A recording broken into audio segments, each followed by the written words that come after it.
You've done well.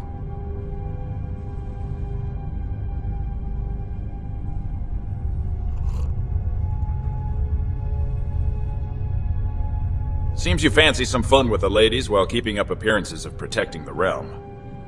But alas, I cannot deny the needs of men, even if yours appear rather base. Since you're asking for permission, here it is.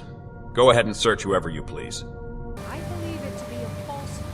It seems you've got some rather interesting ideas about what constitutes serving our community. If it pleases you so much to search the fair maidens of Skyrim, I see no reason why we shouldn't indulge you.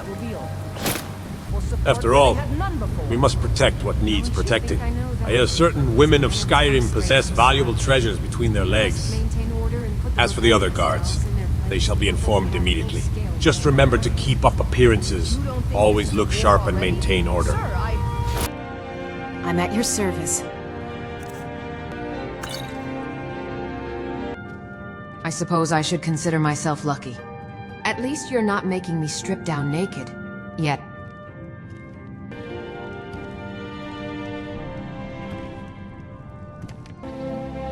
Fat chance. Now come over here and show me some respect by worshipping my feet. But it's me. Serana, your vampire waifu.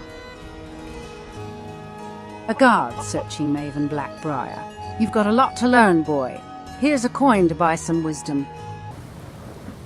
This is unexpected, but I'm here to follow your orders, my Thane.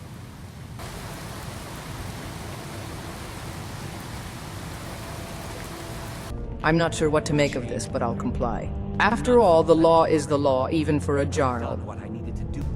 Wise up, Herald. There's a storm on the horizon, and it will blow through here with all its... Fuck off. Inspect me thoroughly, my sweet guard.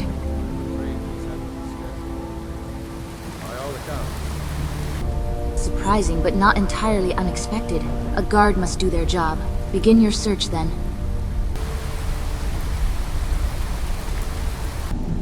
Go away before I peg you.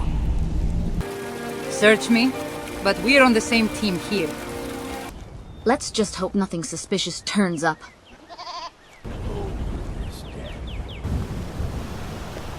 Legates aren't usually subjected to searches, but I'll play along.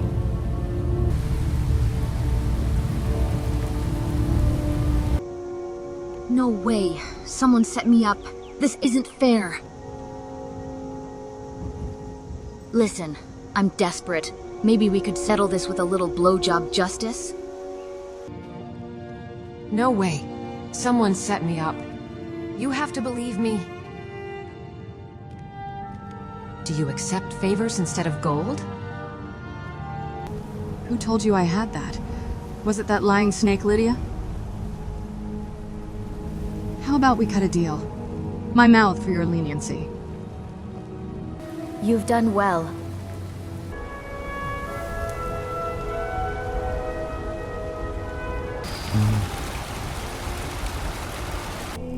What the hell? I almost feel like I'm in a mod by Shadowman. Hi, everybody. So Shadowman 2777 has a new mod, and I decided to make an analysis of it. Let's start. Here we have Commander Caius.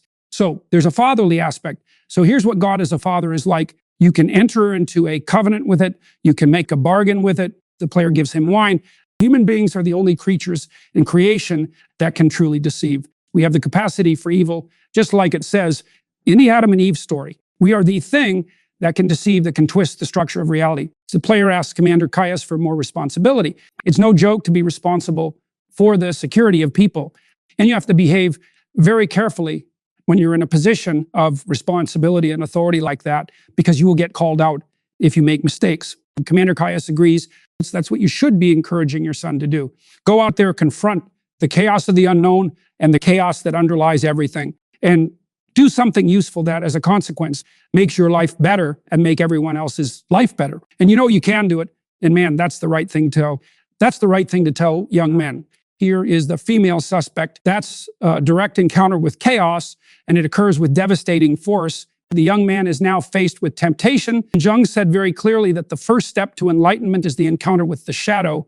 And what he meant by that was everything horrible that human beings have done was done by human beings, and you're one of them. You should be able to recognize in yourself all the horror of humanity and take responsibility for it, because that's what that means. And the thing that's so interesting about that is that if you can recognize in yourself all the horror of humanity, you will instantly have a hell of a lot more respect for yourself than you did before you did that, because there's some real utility in knowing that you're a monster. Now, just because you're a monster doesn't mean you have to be a monster, but it's really useful to know that you are one. And do your job properly, bringing order into chaos. In the Old Testament, there's this idea that through a succession of states, the people who behave properly will eventually establish the proper state. And so the state is viewed, in some sense, as the entity of salvation. But what happens in the New Testament is that idea gets, you could say, deconstructed. And instead of a state being the place of redemption, a state of being becomes the test of redemption. And so the idea that human beings will be redeemed moved from the utopian state vision to the responsibility of the individual. So, anyways, you never know what's going on beneath the surface, do you? Right? There's endless depths to everything. That's for sure. Everything is a burning bush, right? Everything's a gateway to the sacred if you pay attention to it enough. And that's definitely the case with cultural productions of this sort, especially when they strike a chord. And so that's why I thought it might be worth running through an analysis of this preposterous Skyrim mod. Thanks very much for your time and attention.